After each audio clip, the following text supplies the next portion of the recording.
Okay, so welcome to the first lecture on kinetics part 1.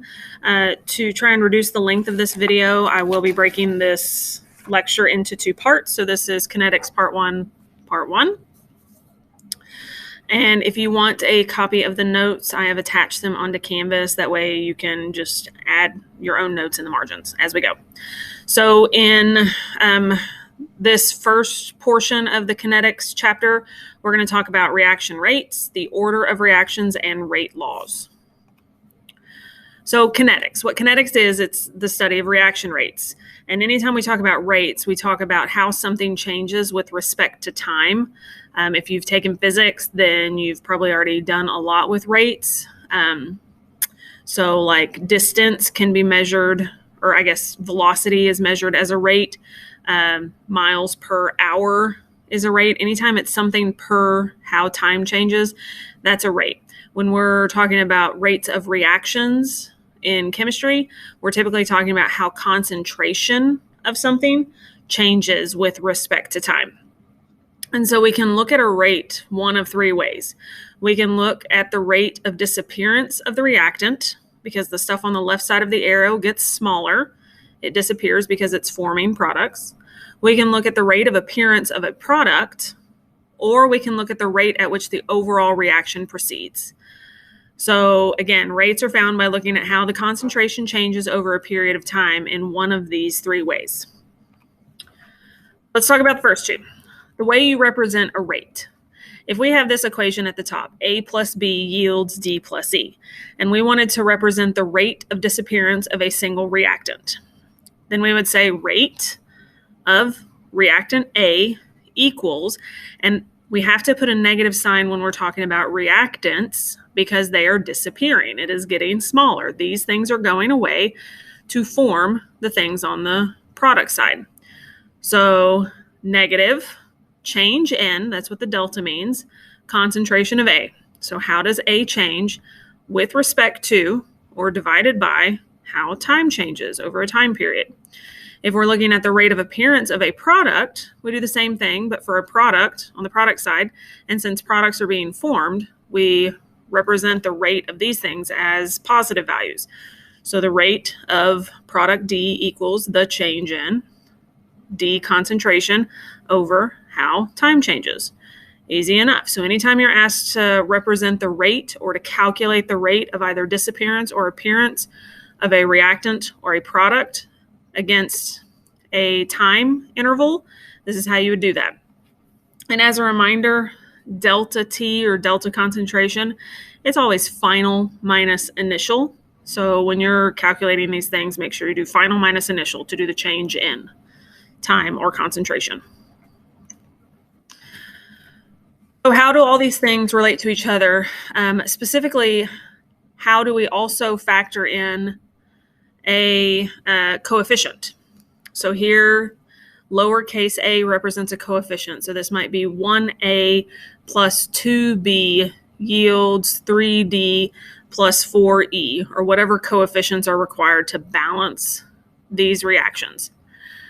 So the way that factors in, everything is equivalent to each other because these are stoichiometric coefficients that make these things proportional to each other, the mole ratios. So 1 over the coefficient on reactant A times, since it's a reactant, minus or negative delta A over delta T is equal to how B changes, but 1 over B, 1 over coefficient B times negative again because it's a reactant, delta B divided by change in time, which is also equal to how D is formed and how E is formed with respect to their respective coefficients. And then, of course, since these are products, these are positive values. All of these terms are equivalent to each other because as A disappears, D is forming in a stoichiometric equivalence because A to D has a ratio of, for every A that disappears, D, little d of big D's are formed. So what does this look like on a graph? Let's say we have this reaction. 2NO2 goes to 2NO plus O2. So if we plotted this concentration versus time graph, and as NO is being formed, we see that it has this kind of curved function because as it's being formed, it forms really fast at the beginning. And then eventually, as we start to run out of NO2, the formation slows down and we see kind of a leveling off of the production of NO. A couple features here.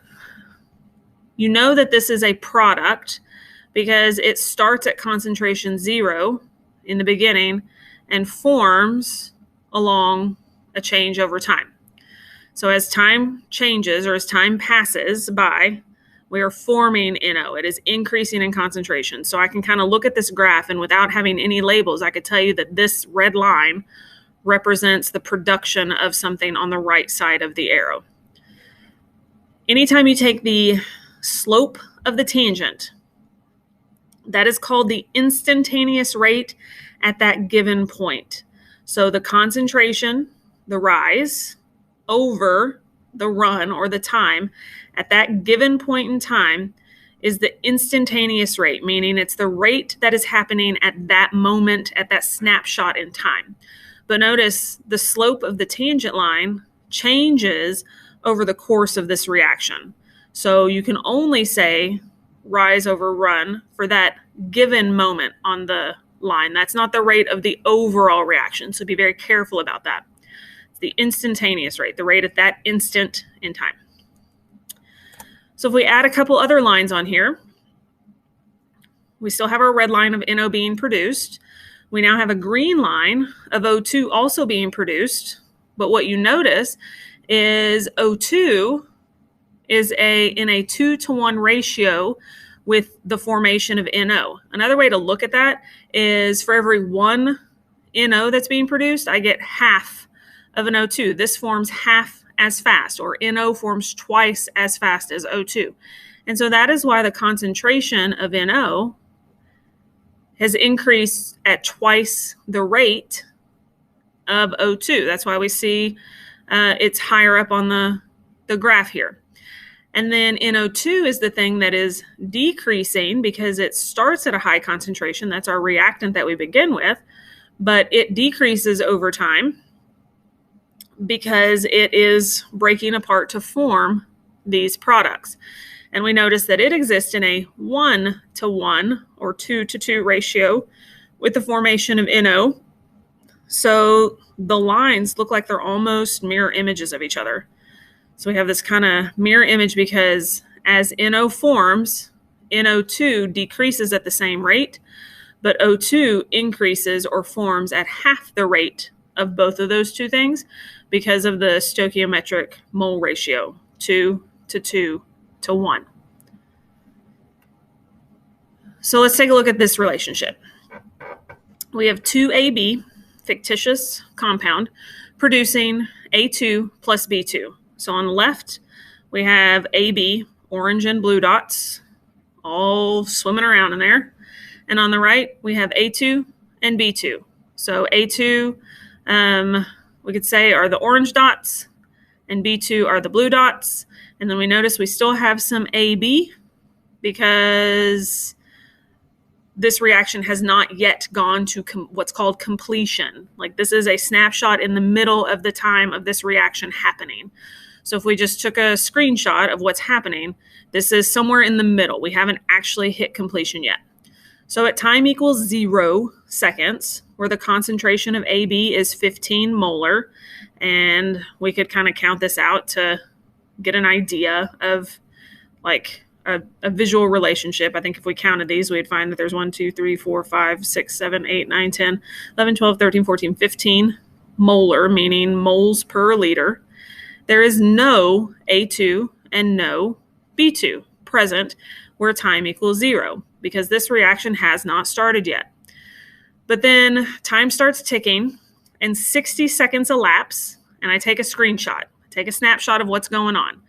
And at this point in time, at 60 seconds, my AB has reduced to 5 molar. So if I look through here in this picture, 1, 2, 3, 4, 5 molar, or there's 5 moles per liter of solution here of AB remaining. And A2 has increased to 5 molar. So 1, 2, 3, 4, 5. And B2 has increased to 5 molar. 1, 2, 3, 4, 5. So what if I wanted to calculate the rate of disappearance of AB across that 60-second interval? Well, the rate of disappearance of AB is how AB changes, delta AB, but negative, since this is a reactant, over the change in time. And we set that equal to, and we have data that we can plug in here. We ended up with 5 molar AB. We started with 15 molar AB, so 5 minus 15 over the change in time went from 60, or I guess from 0 to 60 seconds, but final minus initial, or 60 minus 0 is 60 on the bottom. Kind of simplify a little bit here. We get that the rate that AB disappears is 0.1667 molar, because the molarity was on the top, per second. That is a change in rate for how AB disappears. Let's take a look at how the rate of appearance compares to that. So rate of appearance of A2, you can calculate the same way, except A2 is a positive number now. So the rate of A2 equals how A2 changes over the change in time. For A2, we ended with 5 molar. We began with 0. So 5 minus 0 is delta A2 over 60 seconds minus 0 seconds is 60 seconds. So that equals 5 over 60. This would be the same information if we were calculating B2, because remember the concentration of B2 was also 5 molar. So what we find is the rate of A2 or the rate of B2 is equal to 0.0833 molar per second. Another way you could calculate this is if you set these rates equivalent to each other and use the coefficients. So the rate of A2 is equal to 1/2 the rate of AB, because rate of A2 is 1 over 1, right? And the rate of AB is 1 over 2 because of this coefficient. We know the rate of AB because we pre-calculated it up here. So if we plug in the rate of AB, 0.1667 molars per second, and multiply it by that 1/2 because of the stoichiometric relationship, we find that the rate of A2 is in fact 0.0833 molar per second. So this is 2 different ways you could calculate this once you know the rate of disappearance of AB, or of that reactant. Okay, so the third possible way, we've talked about how you can use the rate of appearance of a product or the rate of disappearance of a reactant to calculate how a reaction changes over time.